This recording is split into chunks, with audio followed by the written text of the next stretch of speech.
Don't let that final page distract you from the fact that someone that literally had no neck had the biggest neck game in the entirety of One Piece. All jokes aside, though, my boy Queen just got destroyed. Like, yo, Big Mom just coming in and is like, give me my food. And just like, boom, right on that man. That man got slammed to the ground. Like, oh my god. Like, it's so perfect because it states so much. Like, what it really goes to show is that once again, you have it to where people underestimate Big Mom. Even the people inside of One Piece seem to slightly underestimate Big Mom just because of how she seems to be the quote-unquote weakest Yonko, which is just, as I've always said, I don't think Big Mom is really that weak. To get the title Emperor, a Yonko, you cannot necessarily be weak. It just, that's how it's always been established, and titles really mean a lot in One Piece. It's something that I think many of us have become very aware of. And so, I've always truly believed that Big Mom, honestly, is probably the scariest Yonko. And the reason why I think that is because if she did not have her own problems with her mind, she would probably decimate so much. She would probably be the most overwhelming Yonko just because of how she's literally a tank. She is a walking tank and has so much raw physical strength.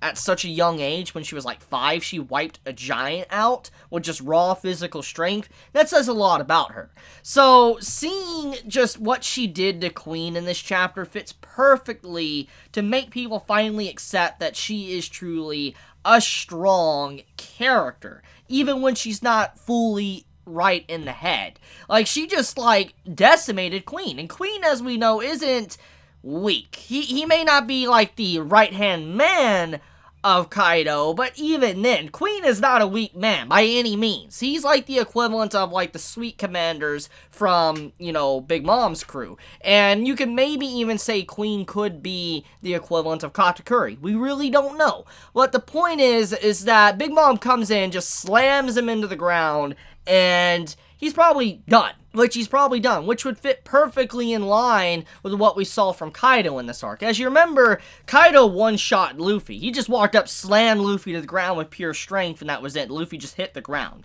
And I feel like it would, once again, go to show just where Big Mom is at, where her level's at, as she just decimates Queen in one shot when he was going into his awakened, zone, Devil Fruit mode. Or, not awakened, just his, zone Devil Fruit. Seeing him just get one shot would be perfectly in line with the power scaling of Kaido as well, and if Big Mom is to go up against someone like Kaido. But anyways, I know many are going to have just a field day with that final page of the chapter, just because finally we see Big Mom going in and just taking care of people. And it's something that we all knew was going to come eventually. Like, we knew Big Mom was going to break into the prison, and she was going to probably fight Queen. But just to see how Queen himself initiated the fight is actually probably the most enjoyable part about this chapter. Which just once again goes to show how crazy Kaido's crew is. Like, even if Queen is down for the count, I will give Queen one thing. Or at least Kaido's crew one thing. They don't back down no matter the odds. Like, let's just look at it for a second, okay? Let's look at Jack, Queen, and King. And not even Kaido. Just let's look at his like, underlings, okay? The 3 disasters or whatever. Jack was someone that went after major figures in the Navy just to get Daffy back. And then got sunk to the bottom of the ocean. We saw what happened to him. But Jack is insane. What he did was absolutely ridiculous. He survived. He walked away from it. And that's just saying a lot about Jack as a character. But then we see King. King was someone that literally single-handedly stopped Big Mom's crew from coming into Wano. Yes, he knocked their ship down and Big Mom was separated, and Big Mom technically is now in Wano, but King still technically repelled the ship from entering Wano. And he did that by himself, which is scary. And then now you have someone like Queen that's just like, I know you're Big Mom, but I don't care. This food is mine. And obviously, he is fully aware of how Big Mom is. He knows the level of a Yonko. If there's anyone that knows how strong a Yonko is, it would be Queen, King, and Jack. It would be those three that would truly understand the might of what a Yonko is. And so for Queen to just even stand up like he is against someone like Big Mom just shows the amount of cojones the man has. Like, holy crap. Like, I know now why his neck is always down. You know why his neck is just down? Because of the sheer mass of this man's balls, okay? That's just how crazy, he is, just to do what he did to Big Mom. Like, the man is weighed down so heavily because of just what he did to Big Mom. This man literally is like, that food's not for you. It's not for you. I don't care. And he was going to challenge her, knowing full well how strong a Yonko is. So, you know what, Queen, in my book, you're a god. Like, you did something truly impressive in this chapter, and if you manage to actually get up after being hit like that, I will give you that. Man, you're strong. You're really strong and you're ballsy. But, okay, anyways, with all that aside, let's talk about Law and Hawkins, and kind of what's going on with that scene. Hawkins says that he is perfectly countering Law. And as we know, Hawkins is someone that's able to kind of tie his life to someone else with his dolls. And he has tied 3 members of Law's crew to his own life. And Beppo is currently nowhere in the vicinity. So Law can't technically save Beppo. Even if he saves the other 2, Beppo is still tied to Hawkins, which means that if Law tries to fight Hawkins, Beppo's life is in danger. And from what Hawkins was basically showing Law was that if you do not fall in line and follow what I am saying, I will proceed to hurt myself for Beppo will be in danger, because it in turn will hurt Beppo because his life is connected to him. So that is the point here, is that Law, listen to me or your crewmates are in danger. And that's the scary part about this. See, Law can't really fight an opponent like that. However, there's a lot of things that are just big question marks, because we, as the audience, people that have read One Piece, we know how Law's Devil Fruit works, and some of its limitations. We know when Law creates a room, everything is basically an operating room to him. He's able to operate and do whatever he wants, detach bodies, piece them together, and all that, and theoretically, when he starts to disassemble someone, he's not necessarily hurting them.